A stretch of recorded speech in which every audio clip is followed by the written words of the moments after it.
皆さんこんにちは。ベランダの小さな自然です。今回の動画は我が家の食虫植物たちの現在の様子を見ていただきながらいろいろとお話をさせていただきたいなと思っているんですが、今年は似たようなタイトルでパート1、パート2、パート3みたいにシリーズ化して月に一度ぐらいのペースで動画アップしていけたらいいななんて思っております。これは私の話はねともかくとしまして、成長期に入った食虫植物たちがだんだんと成長していく様子やここの場所の様子を見ていただくことだけでも栽培初心者の方には何か少しでも参考にしていただけるところがあるんじゃないのかなって思ったのが一つと、もう一つはタイトルにもあるように私自身が自分が栽培している食虫植物が一月でどのぐらい成長したのかっていう記録にもなると思ったからです。まずはこちらの場所なんですけども、私の動画を以前から見てくださっている方は大体どんな感じかっていうのはね知ってくださってると思うんですが、ここの場所私はよくビオトープのあるベランダと呼んでるんですが、ここ屋根がないんで正式にはビオトープのあるバルコニーだと思うんですけどもね、ここにビオトープを設置しておりまして、この長さは90センチあります。中にこうしてソーラーで動く水中ポンプを沈めてこのようにして水を循環させております。結構ね勢いよくこうして水が出てくるんですよね。もともとは噴水を楽しむための水中ポンプで Amazon で2000円前後で販売されているんですが、勢いは落ちますけども曇りの日でも稼働してくれるので大変重宝しております。このビオトープを設置してある場所なんですが、午前中直射日光が当たって午後からは日陰になる場所です。今は直射日光が当たる時間が短いのでほとんどの食虫植物は日当たり時間の長いところに移動させてますから、ちょっと殺風景な感じになっちゃってますけども、もう数週間もすれば午前中しっかりと直射日光が当たるようになると思うので、そうなったらいくつか食虫植物を選んでこの中にも置いていきます。選ぶ食虫植物は毎年少しずつ違うんですが、サラセニアが多いですかね。ただこちらの虫取りスミレのプリムリフローラ、これはもうずっとこのビオトープの中で管理をしております。冬場は用土もガッチガチに凍って葉も染みたようになっちゃうんですけども、だいぶ新しい補充が伸びてきましたね。もうしばらくすると花芽も出てくると思います。5月ぐらいにはね花が咲いてくれると思うんですが、これは八重咲きタイプでとてもね綺麗で可愛らしい花を咲かせてくれます。こちらは何もないですけども、耳かき草のカリキフィダっていうのを植えております。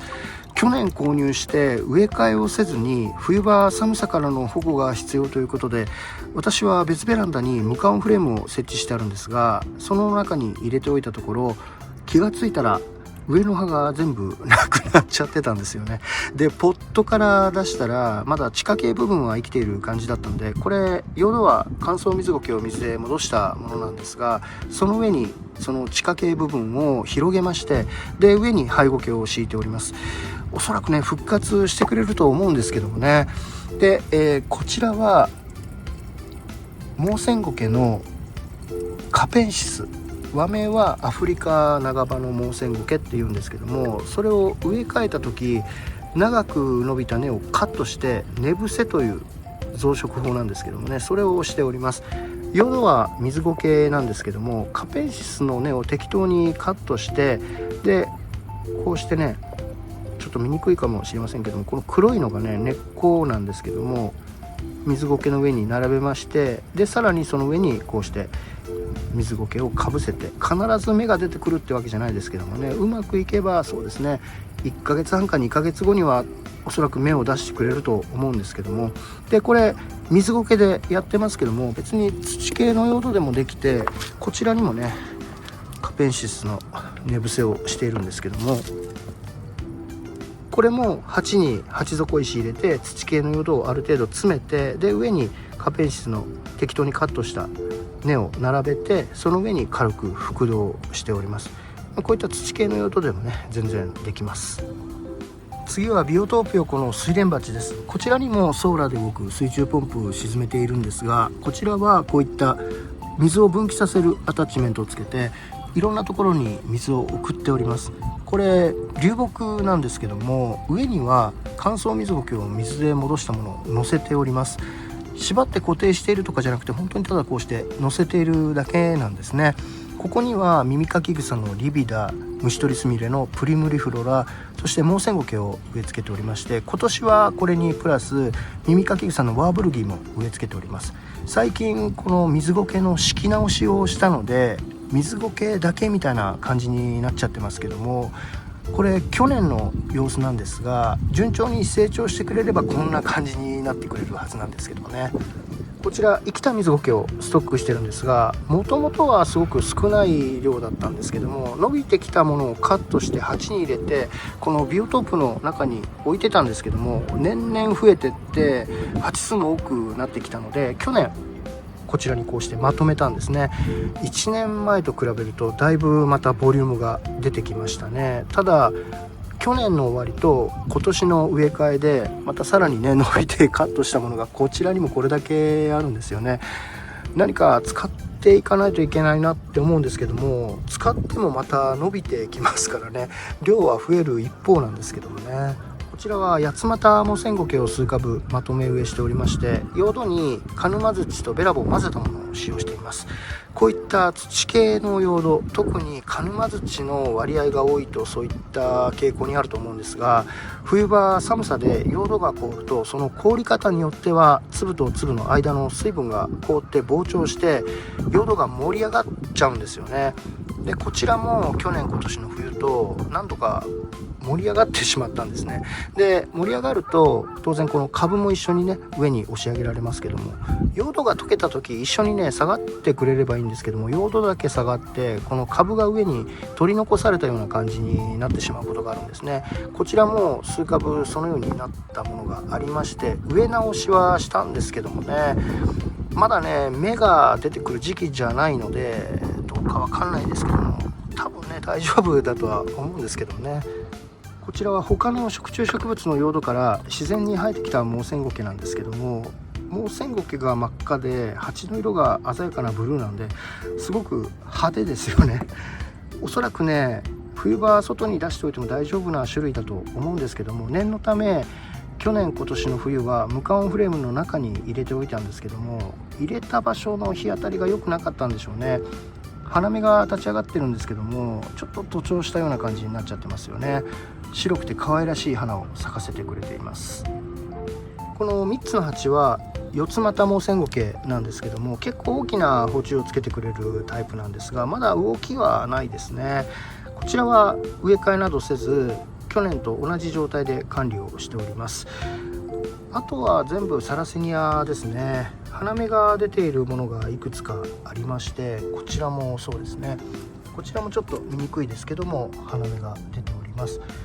あとこちらも出てますね。これは去年植え替え動画を撮った時、動画内で実際に植え替えをした大松園さんのサラセニアです。こちらは土着園芸さんのサラセニア、この2つはカクタスおさざさんのところのサラセニアで、こちらがジュディスヒンドル、こちらがジュサティップソーパーっていう品種なんですけども、先ほどこちらの八幡モウセンゴケのところでお話しした冬場用土が凍ってちょっと状態が悪くなったので、これをね植え替えをしました。で、ここら辺は植え替えをせず去年のままですね。でこの2つは成長して鉢がねちょっと小さいかなと思ったんで、一回り大きな鉢に植え替えをしたんですけどもね。で、この2つはかなり古くから我が家にいるサラセニアなんですけども、2鉢に分けていたんですが置き場所問題っていうのもありますので、今年またこちらにねまとめて、こちらがプルプレア、そしてこちらはちょっと品種わかんないんですけども、こんな感じのね鉢をつけるサラセニアですね、まとめました。こちらはサラセニアのフラバです。今年もたくさん花芽が立ち上がってきましたね。これ本当だったら株分けしてそれぞれ植えた方がいいと思うんですけども、置き場所問題とかあるので、ずっとねこの鉢にまとめて植えているんですけども、言ってももうパツンパツンなんで、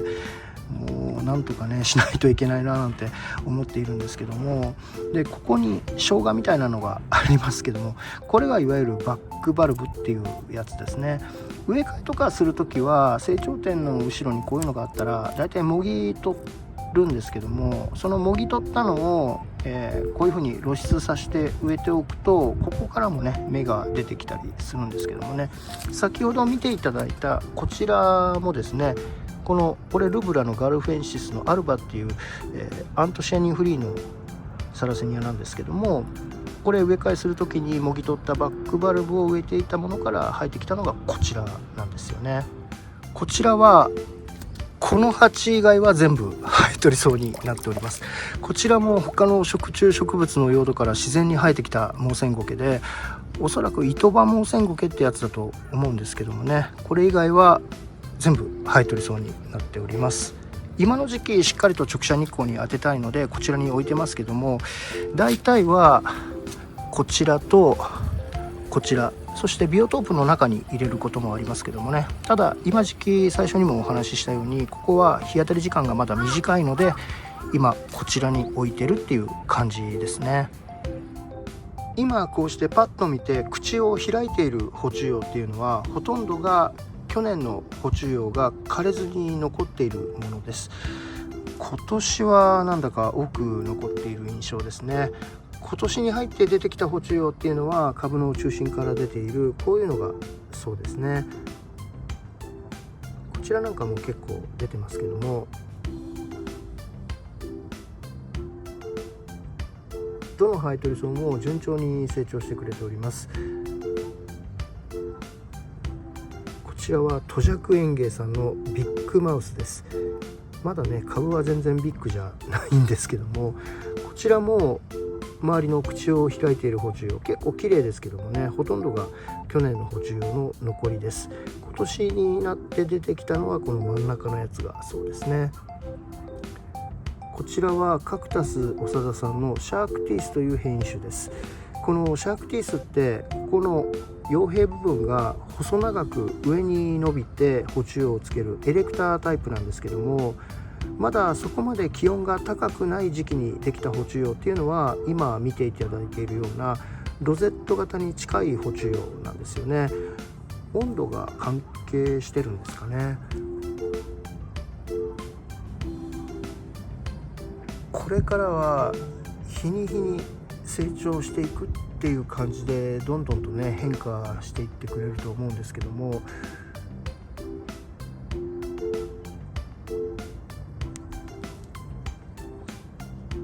病気の症状っていうのも今のところはないですね。本当これからの成長が楽しみですよね。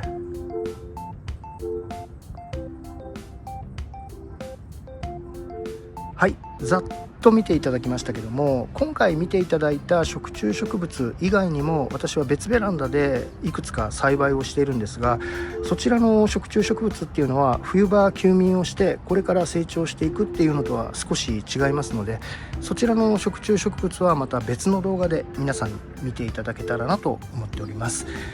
今回の動画が栽培初心者の方に少しでも参考にしていただけたら嬉しいです。私のチャンネルは食虫植物栽培を始められたばかりの方、またこれから始めてみようかなって思ってらっしゃる初心者さん向けの内容になっております。これからも初心者の方に分かりやすくお心がけて食虫植物に関するいろんな動画アップしていきますので、またぜひご覧になってください。よろしくお願いします。